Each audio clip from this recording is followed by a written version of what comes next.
यदि तात्विक दृष्टि से प्रत्येक साधना का विश्लेषण किया जाए तो ज्ञान होगा कि प्रत्येक साधना एक अद्भुत विज्ञान है और प्रत्येक साधक एक आध्यात्मिक वैज्ञानिक है।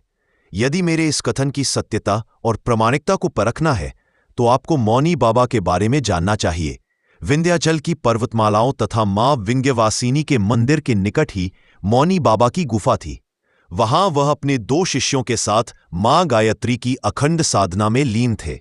मां गायत्री की निरंतर साधना तथा गायत्री महामंत्र के जप और ध्यान के प्रभाव से उनका व्यक्तित्व सूर्य की तरह प्रखर तेज से आलोकित रहता था।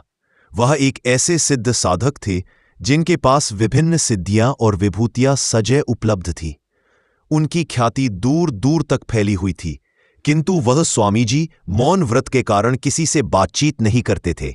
उन्होंने 40 वर्ष से मौन व्रत ले रखा था, इसलिए वे किसी से मिलते जुलते और बातचीत नहीं करते थे।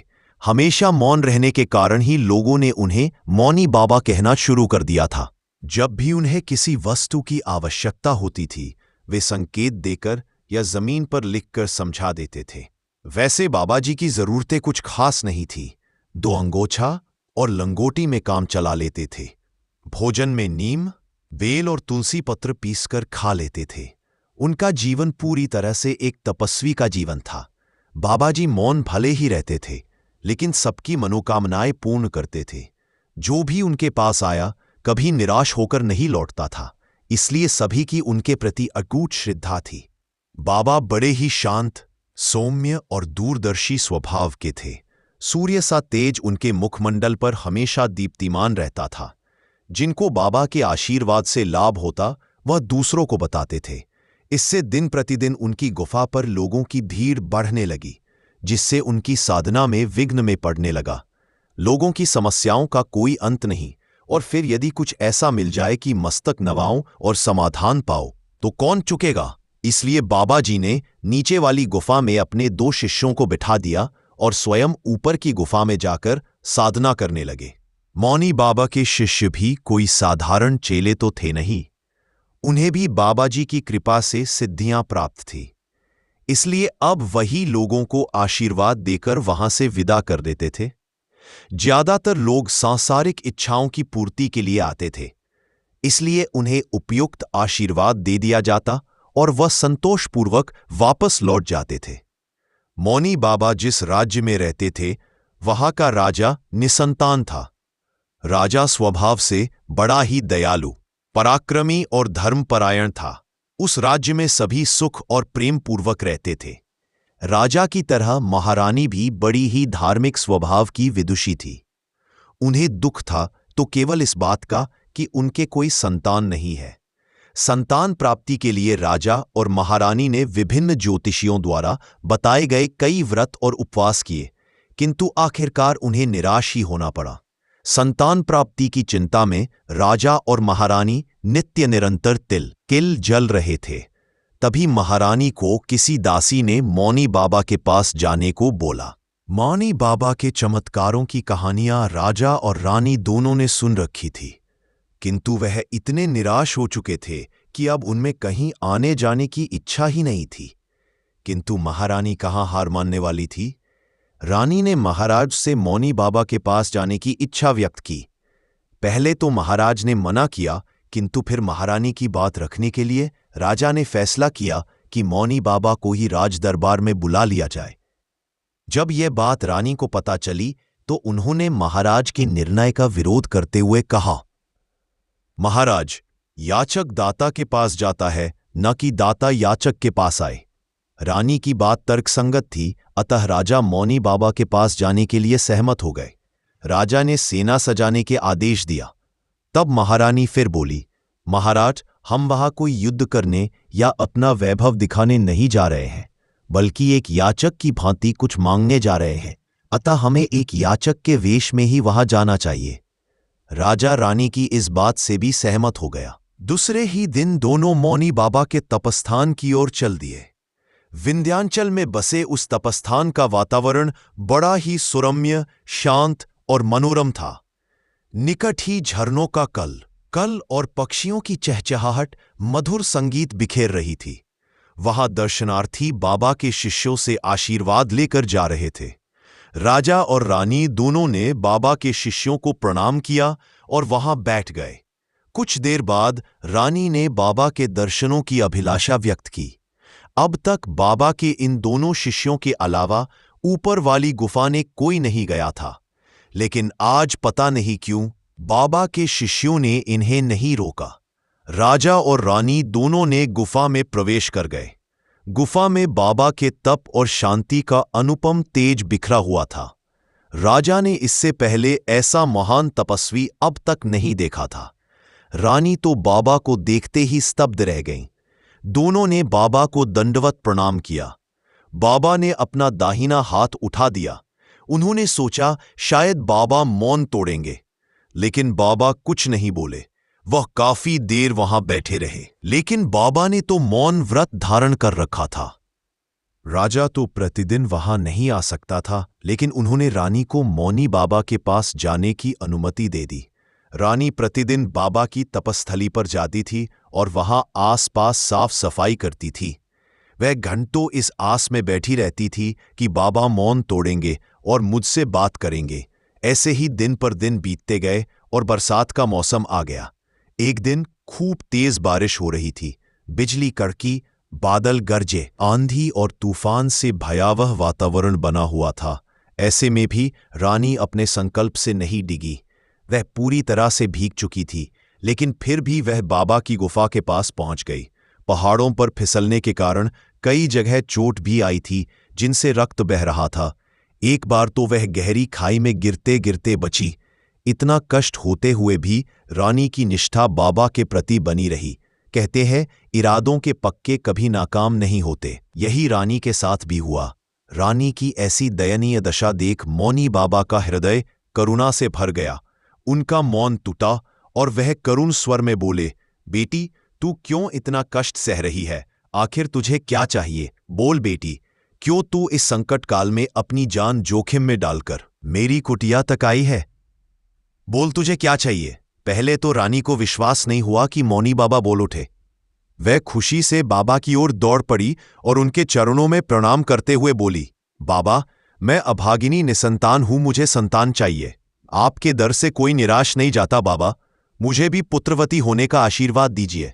बाबा तो करुणा के सागर थे, बोल दिए, जा, तुझे पुत्र होगा। बाबा से वरदान पाकर रानी प्रसन्नतापूर्वक लौट आई। उसके बाद बाबा ने ध्यान में जाकर देखा तो पता चला कि महारानी के भाग्य में कोई संतान है ही नहीं। लेकिन मौनी बाबा तो आशीर्वाद दे चुके थे, उनका आशीर्वाद झूठा कैसे हो सकता है? उसी क्षण उन्होंने निश्चय किया कि मैं स्वयं रानी की कोख में जन्म लूंगा। उन्होंने समाधि लगाई और प्राण त्याग दिए। दूसरे दिन जब महारानी बाबा के तपस्थान पर पहुंची तो बाबा का पार्थिव शरीर पड़ा था और दोनों शिष्य उनके अंतिम संस्कार की तैयारी कर रहे थे। रानी दुखी होकर लौट आई। पहले तो रानी को विश्वास नहीं हुआ कि मौनी बाबा बोल उठे। वह खुशी से बाबा की ओर दौड़ पड़ी और उनके चरणों में प्रणाम करते हुए बोली, बाबा, मैं अभागिनी निसंतान हूं, मुझे संतान चाहिए। आपके दर से कोई निराश नहीं जाता बाबा, मुझे भी पुत्रवती होने का आशीर्वाद दीजिए। बाबा तो करुणा के सागर थे, बोल दिए, जा, तुझे पुत्र होगा। बाबा से वरदान पाकर रानी प्रसन्नतापूर्वक लौट आई। उसके बाद बाबा ने ध्यान में जाकर देखा तो पता चला कि महारानी के भाग्य में कोई संतान है ही नहीं। लेकिन मौनी बाबा तो आशीर्वाद दे चुके थे, उनका आशीर्वाद झूठा कैसे हो सकता है? उसी क्षण उन्होंने निश्चय किया कि मैं स्वयं रानी की कोख में जन्म लूंगा। उन्होंने समाधि लगाई और प्राण त्याग दिए। दूसरे दिन जब महारानी बाबा के तपस्थान पर पहुंची तो बाबा का पार्थिव शरीर पड़ा था और दोनों शिष्य उनके अंतिम संस्कार की तैयारी कर रहे थे। रानी दुखी होकर लौट आई। मौनी बाबा के पुनर्जन्म की कथा। बाबा के आशीर्वाद के अनुसार कुछ दिनों बाद महारानी गर्भवती हो गई। राजमहल में चारों ओर खुशियों का माहौल छा गया और महाराज के नीरस जीवन में फिर से सरसता आ गई। यथा समय एक सुंदर राजकुमार ने जन्म लिया जो जन्म से ही मौन था। राजकुमार सभी तरह सुलक्षणों से युक्त था, किंतु वह कुछ भी बोलता नहीं था। राजा ने अनेकों वैद्य और ज्योतिषियों को बताया, लेकिन कोई भी राजकुमार से एक शब्द न कहला सके। वैसे राजकुमार के शरीर में ऐसी कोई कमी नहीं थी कि उन्हें गूंगा कहा जा सके। लेकिन फिर भी जब सभी प्रयास निरर्थक हो गए तो राजा ने घोषणा कर दी कि जो कोई भी राजकुमार को बुलवा देगा उसे आधा राज्य दिया जाएगा। मेधावी राजकुमार ने कुछ ही समय में सारी विद्याएं सीख ली और सभी कलाएं सीख ली। एक दिन राजकुमार मंत्री के पुत्र के साथ आखेट खेलने के लिए जंगल में गया। हालांकि राजकुमार को हिंसा बिल्कुल भी पसंद नहीं, लेकिन फिर भी वह मंत्री के पुत्र के साथ गया। उस दिन सिपाही दिन भर भटकते रहे, लेकिन कोई शिकार नहीं मिला और शाम गई तो वापस लौटने लगे। तभी रास्ते में एक झाड़ी में से एक हिरण बोल पड़ा। सिपाही टूट पड़े और उसे मार दिया। हिरण की दयनीय दशा देख राजकुमार का हृदय करुणा से भर गया और वह बोल उठे, तू क्यों बोला? आज तू नहीं बोलता तो बच जाता। देख, मैं बोला तो दोबारा जन्म लेना पड़ा और तू बोला तो तुझे मृत्यु के मुंह में जाना पड़ा। हाय रे भाग्य, बिना सोचे विचारे बोलना भी कितना दुखमय हो सकता है। जब राजकुमार खुद से ये बात कर रहा था, तभी मंत्री का लड़का उसके पास ही खड़ा था। वह राजकुमार के बोलने से अचंभित था। उसने तुरंत राजमहल जाकर राजकुमार के बोलने वाली घटना महाराज को कह सुनाई। पहले तो राजा को विश्वास नहीं हुआ। फिर उसने पूछा, क्या सच में राजकुमार बोलता है? राजा से झूठ बोलने की सजा तुम जानते हो ना? मंत्री का लड़का बोला, आप खुद ही राजकुमार से पूछकर देख लीजिए महाराज। प्रत्यक्ष को प्रमाण की क्या आवश्यकता? भरी सभा में राजकुमार को बुलाया गया। सभी को उत्साहित थे कि आज राजकुमार बोलेगा, लेकिन नहीं बोला तो मंत्री के पुत्र को फांसी की सजा होगी। राजकुमार आया और उसे बोलने के लिए कहा गया, लेकिन राजकुमार गूंगे की तरह ही खड़ा रहा। तब राजा को गुस्सा आया और उसने मंत्री के पुत्र को फांसी की सजा देने का आदेश दे दिया। राजा ने सोचा, यह आधे राज्य के लोभ में आकर मुझे झूठ बोला है।